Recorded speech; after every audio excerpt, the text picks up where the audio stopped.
your journey, and thank the member for bringing it forward. Thank you. Sir Geoffrey Clifton-Brown. Thank you, Mr Davis, for allowing me to take part in this debate, and I'd like to thank the Minister also for being present. She and I have not always agreed over everything, but we've now moved on, and grateful to see her here today. I also pay a sincere congratulation to my honourable friend, the member for Shrewsbury and Atcham. It was one of the highest quality speeches that I've heard in this chamber, and it is an incredibly important debate that we are participating in today, in my view, and I'm just sorry that it's so thinly attended. I think, Mr Davis, you'll probably give me about 6 minutes, so I'll keep motoring on. But I do just want to pick up on one or two very important points that were not in my original speech that have been raised by my honourable friend. And I think that perhaps the most important thing he said was that having freed ourselves from the straitjacket of the European Union trading arrangements, we now need to fully participate in the Indo-Pacific tilt and in their trading arrangements. And as he's quite right, this is one of the fastest growing regions of the world, certainly much faster growing than the European Union, which, as he said, if anything, is retrenching in percentage of world GDP terms. So I think he's 100% right in that, and I hope we do succeed in our CTT negotiations.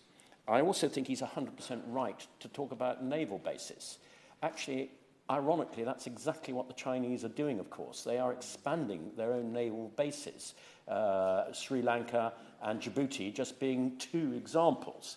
So they are doing exactly what he is urging us to do. But of course, as he said, with Diego Garcia and Guam, there are two very significant American bases, and they will be maintaining those at full strength, no doubt.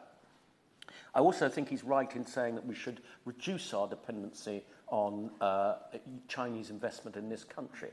Unprecedentedly, in my 29-year parliamentary career, I called for an urgent question on the purchase by the Chinese of the Newport wafer fabs. This is our highly sophisticated microchips that are extremely difficult to make, and we have some of the world's best technology, and we are selling that to the Chinese. And that is the basis of every electronic piece of equipment. And it was a crazy thing to allow this, and I still appeal to my honourable friend on the front bench to look at that again, because it's not really very sensible. I have been actively engaged with members of the Chinese government at the most senior levels for the last 20 years or so, and I'm also deputy chairman of the APGG for China. So I can claim to have some insight into the Chinese psychology, because this is what one really needs to look into. When China takes an action, what is the psychology that's driving it? And how they will react to this trilateral security pact. The relationship between UK and China has been since 2010 a pragmatic and often mutually beneficial one. For example, the UK was the first Western nation to join the Asia Infrastructure Investment Bank, and it's still one of the largest foreign countries in the world trading RMB. So I think we have to be pragmatic about this. I don't think we should cut off our trade with China. I just think we should diversify it elsewhere. And as others have said, and I totally agree with them, the serious human rights violations in China, which we here in the UK abhor and rightly express our concerns directly with China. But this does not mean that on a people-to-people level with the Chinese, we shouldn't be friends. Nor should it prevent our governments from responsible dialogue. China is too big and strategically important not to engage with. And the real message, Mr.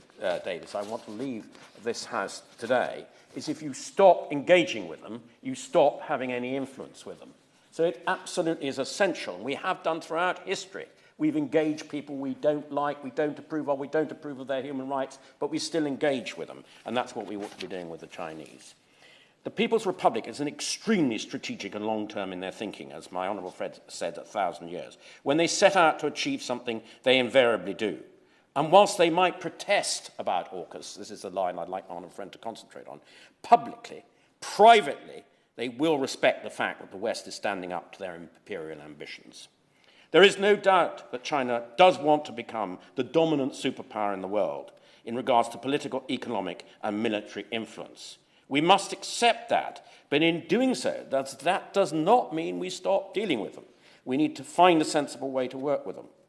The Chinese are spending huge amounts of money on upgrading their submarine, space and ballistic missile capabilities. And according to the FT, in August, they tested a nuclear-capable hypersonic missile, apparently to the surprise of the US and Western intelligence. Why it was a surprise, I don't know, because we've known for several years that they've been trying to develop these weapons. Such demonstrations show the advanced capabilities of China's military modernization. We witnessed the deterioration in the Australian-Chinese relations, the bullying attitude to Australia over trade, which, of course, has spurred them on to spending a significant amount of their GDP upgrading their submarine capability to a nuclear-powered capability so that they can spend more time at sea, hopefully undetected. So I fully welcome the AUKUS pact. I think it is the right thing to do, and hopefully the UK, as well as the US, will take part in the production and in the technology of those submarines. AUKUS has been, to many, a bold step. We are pushing our global Britain credentials with a bigger role in the Indo-Pacific regions. Importantly, we're also working closely with our allies, well talked about within the integrated review, as my honourable friend says.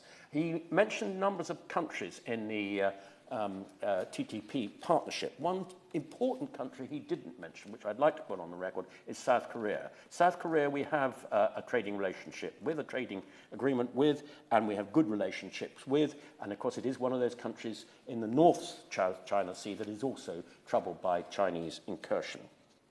However, I believe there are still many areas that require productive and sensible China-Anglo dialogue. Coming up with the COP26, which is an important milestone for the future of the UK's ambition climate change agenda.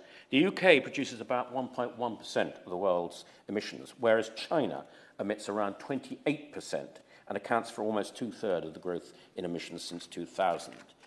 Clearly, we can set a good example to other countries to decarbonise quicker and make a real difference to climate change, but we need alliances with other countries to do the same, and we really need China to come on board with that agenda.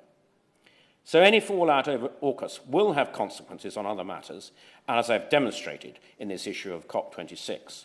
But I would like to think that it's a benefit of both countries to continue with a constructive dialogue. While we will also always have our differences, which I do not hesitate to articulate vociferously to the Chinese, particularly over human rights when I talk to them, the overall picture must be that it is in both sides' interests that we have a realistic but frank dialogue in the future.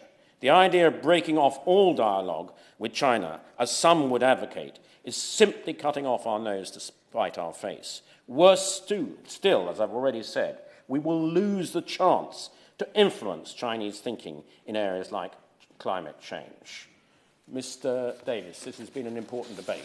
I hope my honourable friend on the front bench will be able to take something from it, that whilst we want to stand up to China, we want to have a dialogue with them, their human rights activities is unacceptable, and we should start to reduce our reliance on Chinese investment in this country. Thank you.